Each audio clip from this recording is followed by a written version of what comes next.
was just wondering if I could share my experience. Yes, we'd love you to. Just from hurting my ankle, all I did was fall over on my ankle, tear some ligaments.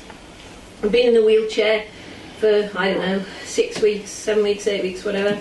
After about 3 or 4 weeks, I ended up with a DVT in my leg. And it was 3 centimetres, so deep vein thrombosis. And just like, yep, deal with it, whatever. And they said, oh, it's dangerous, but it'll be fine, 1%. It only happens in 1%, but it could go to your lungs. So I'm like, yeah, whatever, it's not going to happen. And just thinking, forget about it. And then I was at work. I actually got back to work, got back on my feet, got back to work. One night I was there, fine. Second night I was there. The afternoon I'd had a really bad chest. I had struggled to breathe. And I was working, and it got to about midnight, and I finally got my patients to bed, and I'm like a bit breathless like I am now. I've had caffeine, and it's the first time I've had caffeine for ages, and it's making my heart race. I was like, and one of my people who I work with sent me downstairs, because I work in a hospital, so downstairs to the hospital, kept me there all the time. Anyway, after a long deal with, they finally said, you've got pulmonary embolisms everywhere, all over your lungs, scattered. And I'm like, okay. And I went, what does that mean? And they went, well, it's very serious, you could die. And I'm like, no, not going to happen. So anyway, got to that situation, managed to get home because there's nothing they can do. Got home. I was there for a couple of days. I was getting sicker and sicker. I could feel I was struggling to breathe. And I just got to a stage, I was lying in bed one night with the DVT in my leg. They said, that'll take, it should be fine, it'll take between 6 weeks and 6 months, something like that, to heal. What happens is just cell by cell, it just breaks off and it'll disappear, just gradually dissolves. That's all, and there's nothing we can do. I'm on blood thinners, but there's nothing else you can do. So I'm lying in bed, and I couldn't breathe. I was sitting up in bed because I couldn't breathe properly. And I just went, this is it, okay, this is bad. And I just went, okay, because I've had alien abduction experiences, I've had angelic experiences, I've had near-death, I've had the litany of all the experiences, whatever you want to label them as. And I lay there and I just went, this is it. 4 o'clock in the morning it was by now, and I went, this is it. Whoever you are, aliens, gods, anything, I don't care, this is the time you need to intervene. This is it. I said, I'm sick of it now. I've had all this crap, you've been in and out with my life and all this. Now is the time. So I finally felt, I was watching some video about spies, because I was trying to just take my mind off the breathing. I fell asleep, and I'd only been asleep about 15 minutes in total, maybe 20 absolutely, or what I think was asleep. I'm in this very big dark black room, and there's black, it's not white lights or any of that stuff. So you read into that what you want. There's black boxes everywhere, and there's this big being, big woman. Well, she seemed female. She had long blonde hair. She was probably about 7, 8 feet tall, something like that. And she had her back to me, and there's things around. She's got the big white robe on, the same, and she's got her back to me, and I went, oh, excellent, a tall white, I can interview you. Now, this is and that's exactly what I said. Important yeah, well, of course it is. Get the interview. So I'm standing there, and I'm like, oh, and she sort of half turns, and it's like an opalescent skin, blue eyes, but very big ones, but definitely humanoid. And she's like, no, we're here for you. And I'm like, what? So I'm in this sitting position, but I'm not sitting on anything, I'm floating.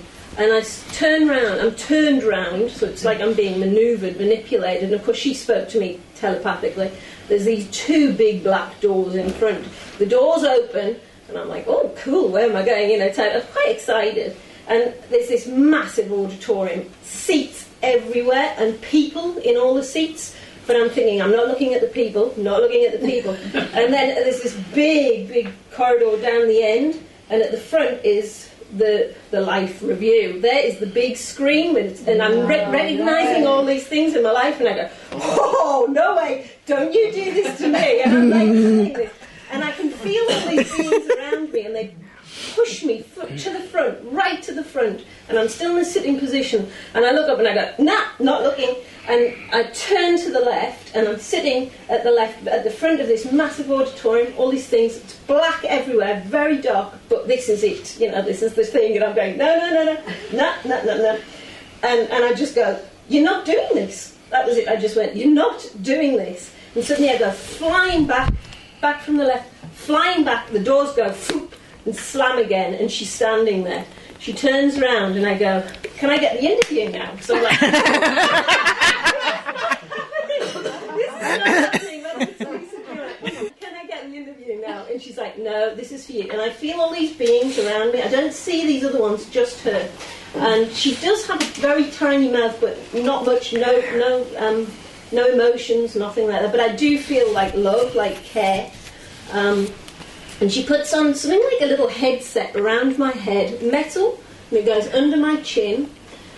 And I'm thinking, hang on, I'm supposed to be doing, you know, like doing the interviewing, you know, what are you doing type of thing. And it's all by telepathy. And there's still block boxes, and I recognise that they're like, there's probably things in them. There's something there all around me.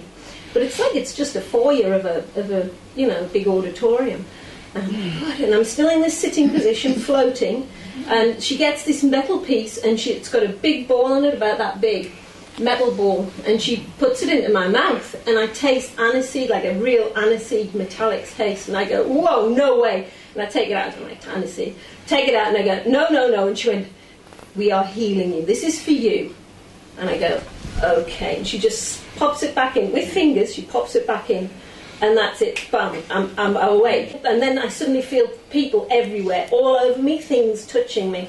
And I wake up and I go, oh my God, Steve, wake him up, shake him up. Oh my God, because I don't want to lose this experience. And I'm like, and already I'm feeling, now it could be just because I was emotional, but I was like, oh my goodness, I think I've just had a near-death healing experience. And I tell them all about it.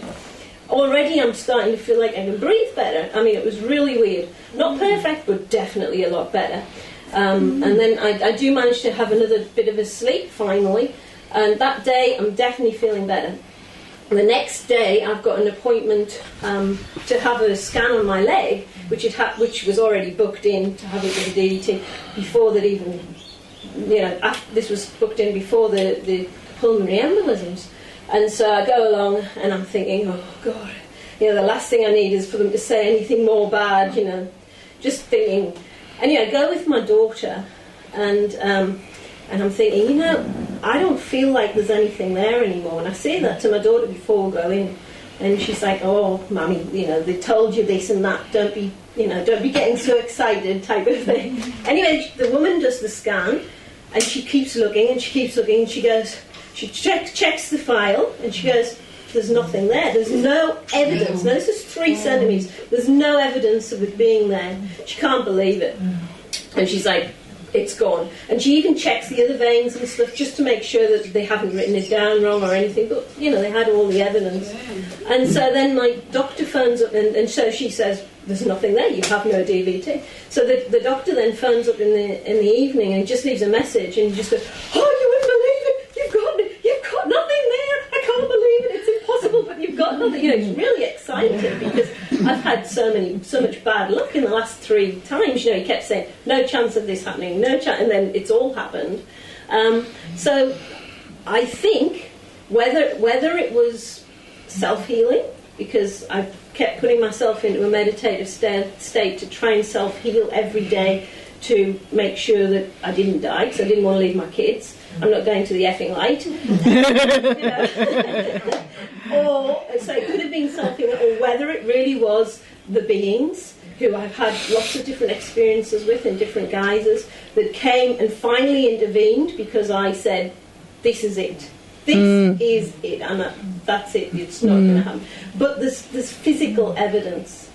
I mean, this only happened 2.5 weeks ago. I mean, 2.5 weeks ago, how could I breathe? Not hard. I was like, you know, it was, and coughing, because if you imagine you've got clots, hundreds of little ones, they said, all over my lungs. You know, You're a Catholic, that would be a miracle, sweet. well, Yeah. it's a miracle. I'm not a Catholic, but it's a miracle. Yeah. But you'd have to be It was, Catholic. it for was, to be it was classified as a miracle. alien intervention in what I considered definitely was, obviously I have this paradigm in my mind that you get shown, you know, you get taken somewhere. I didn't know it was going to be a big auditorium, but you get shown your life review, you know, and all this sort of stuff. So Was it good, what you saw? no, I recognised the pictures and I'm going, no, I'm not doing this, I'm not participating. And as I say, I sat there to the left, refusing to look and refusing to look at all the people who were around me, because I know who they were, all people who I've interacted with, everything. I refused, I just went, this is not happening. No. I mean, I really did feel my life force go. But I was fighting it every way, and So you just proved the fact that we can all say no to it. Yeah. well, I mean, you know, there's no way, just for total selfish reasons, I'm not going to leave my kids until I'm ready to. Yes. Thanks for sharing.